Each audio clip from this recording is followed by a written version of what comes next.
નમસ્કાર વિદ્યાર્થી મિત્રો, સંદીપ પટેલ સર એજ્યુકેશન ચેનલમાં આપનું હાર્દિક સ્વાગત છે. બાળકો, આપણો ઉત્તરાયણનો તહેવાર નજીક આવી રહ્યો છે. તો મકર સંક્રાંતિ એ સૂર્યનો ઉત્સવ છે. તો તેના વિશે આજે આપણે સંપૂર્ણ અભ્યાસ કરીશું, એટલે કે જાણીશું કે આપણા હિન્દુ રાષ્ટ્ર તહેવાર દેશની અંદર મકર સંક્રાંતિનો તહેવાર કેમ ધામધૂમથી ઉજવવામાં આવે છે.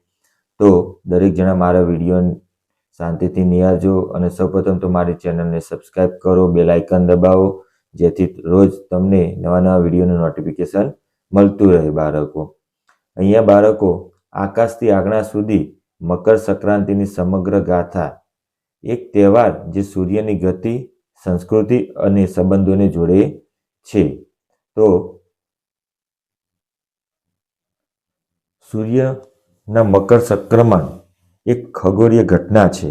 મકર સંક્રાંતિ એ ભારતીય સંસ્કૃતિનો એક અત્યંત મહત્વનો અને વૈજ્ઞાનિક આધાર ધરાવતો તહેવાર છે. આ દિવસે સૂર્ય ધનુ રાશિમાંથી નીકળીને મકર રાશિમાં પ્રવેશે છે.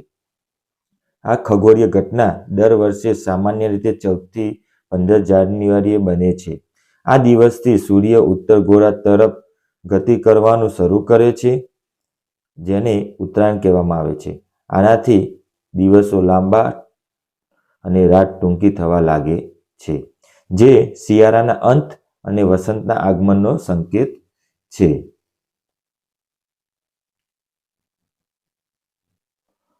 પૌરાણિક પડદા, જ્યારે આકાશની ગાથાઓ પૃથ્વી પર ઉતરી, એટલે કે સૂર્ય અને શનિનું મિલન. પૌરાણિક માન્યતા મુજબ સૂર્યદેવ એ તેમના પુત્ર શનિદેવ મકર રાશિના સ્વામીના ઘરે મુલાકાતે જાય છે. આ દિવસે પિતા પુત્રનું મિલન અને સંબંધોમાં સુધારાનું પ્રતીક છે. ભીષ્મ પિતાનો મોક્ષ પ્રયાણ. મહાભારતની ઈચ્છા મૃત્યુ વરદાન અને પામેલા ભીષ્મ પિતામહે દેહ ત્યાગ માટે ઉત્તરાયણના શુભ સમયની રાહ જોઈ હતી. એવું મનાય છે કે આ સમયે દેહ ત્યાગ કરનારને મોક્ષ મળે છે. ગંગાનું પૃથ્વી પર અવતરણ. એવી પણ માન્યતા છે કે આ દિવસે રાજા ભગીરથની પાછળ ચાલીને ગંગાજી કપિલ મુનિના આશ્રમે પાસેથી પસાર થઈને સમગ્ર ભર્યા હતા અને તેમના પૂર્વજોને મુક્તિ અપાવી હતી. અહીંયા જો બાળકો, એક સૂર્ય અનેક સ્વરૂપ, સમગ્ર ભારતની ઉજવણી. મકર સંક્રાંતિ સમગ્ર ભારતના જુદા જુદા નામો અને પરંપરાઓ સાથે ઉજવાતો એક મહત્વનો તહેવાર છે. અહીંયા જો લોહડી, જે પંજાબ અને હરિયાણામાં તેનું નામ મકર સંક્રાંતિનું નામ છે. નંબર 2 જો ઉત્તરાયણ, જે ગુજરાત અને રાજસ્થાનમાં ઉત્તરાયણ કહેવામાં આવે છે. એ રીતે ખીચડી પર્વ ઉત્તર પ્રદેશ અને બિહારનું નામ છે. પૌષ સંક્રાંતિ, જે પશ્ચિમ બંગાળમાં તેનું બીજું નામ છે. બિહુ એટલે કે માઘ બિહુ એ આસામ રાજ્યનું નામ છે. પોગલ, જે તમિલનાડુ રાજ્યનું ઉત્તરાયણનું બીજું નામ છે. મકર વિક્રકુક, જે કેરળનું નામ છે. પછી પેડા પાંડુગા, જે આંધ્રપ્રદેશ અને તેલંગાણાનું નામ છે. સુગંગી અબ્બા, જે કર્ણાટકનું નામ છે. જો બાળકો, સરહદોની પાર વૈશ્વિક સ્તરે પણ સૂર્યનો ઉત્સવ ઉજવવામાં આવે છે. ભારતની બહાર પણ પડોશી દેશોમાં આ સમયગાળા દરમિયાન સૂર્યનું પ્રયાણને લગતા તહેવારો ઉજવવામાં આવે છે, જેમ આપણી સહિયારી સંસ્કૃતિની વિરાસત દર્શાવે છે. જુઓ બાળકો, નેપાળમાં માઘી તથા માઘ સંક્રાંતિ, શ્રીલંકામાં ઉજાવર તિરુનાલ એટલે ખાસ કરીને તમિલ સમુદાય દ્વારા ઉજવવામાં આવે છે. થાઈલેન્ડ, જેને સોંક્રાન એટલે કે પરંપરાગત સૌર નવા વર્ષનો તહેવાર તે તરીકે ઓળખવામાં આવે છે. એટલે કે આ તહેવાર માત્ર આપણા ભારતમાં નહીં પરંતુ વિદેશમાં પણ ઉજવવામાં આવે છે. મહત્વ અને વિજ્ઞાન વિરાસતનો સંગમ. આ તહેવાર માત્ર એક પરંપરા નથી, પરંતુ તેની પાછળ ગહન વૈજ્ઞાનિક, સામાજિક અને આધ્યાત્મિક કારણો છુપાયેલા છે.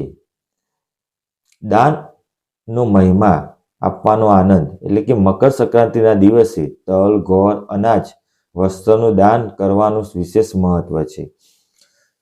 શાસ્ત્રોમાં આ દિવસ કરતા દાનને પણ અન્ય દિવસો કરતાં અનેક ગણું પુણ્યદાયી માનવામાં આવે છે. ખાસ કરીને ગુપ્ત દાન, ઓળખ છતી કર્યા વિનાનું કરાતું દાન એ દિવસે શ્રેષ્ઠ ગણાય છે. સ્વાસ્થ્ય વિજ્ઞાન. બાળકો, તલ અને ગોળની ગરમી. શિયાળાની ઠંડી ઋતુમાં શરીરને ગરમી અને ઉર્જાની જરૂર પડે છે. તલ કેલ્શિયમ, સ્વાસ્થ્ય ચરબીનો ઉત્તમ સ્ત્રોત છે, જે શરીરને ગરમ રાખવામાં મદદ કરે છે. ગોળ આયર્ન અને ઉર્જાનો ભંડાર છે, જે પાચન સુધારે છે અને રોગ પ્રતિકારક શક્તિ વધારે છે. આમ તલ ગોળ ખાવાની પરંપરા પાછળ સ્પષ્ટ વૈજ્ઞાનિક તર્ક રહેલું છે. સંબંધોની મીઠાશ. બાળકો, સામાજિક એકતાનો પર્વ છે. આ તહેવાર લોકો ભેગા મળવાનો અવસર આપે છે. પરિવારો અને મિત્રોની આગાશી પર એકઠા થાય છે, જે સામાજિક બંધનને મજબૂત બનાવે છે.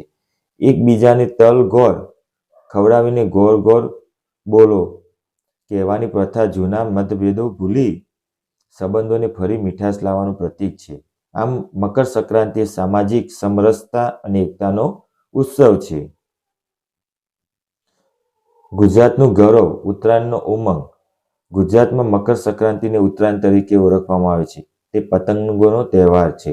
આકાશમાં ઉડતી રંગબેરંગી પતંગો માત્ર આનંદ જ નહીં, પરંતુ ઊંચા વિચાર, આઝાદી અને નવી આશાઓનું પ્રતીક છે.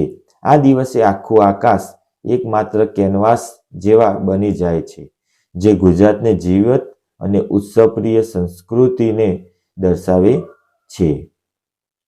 સૂર્યની ગતિને લઈને સંબંધોની મીઠાશ સુધી.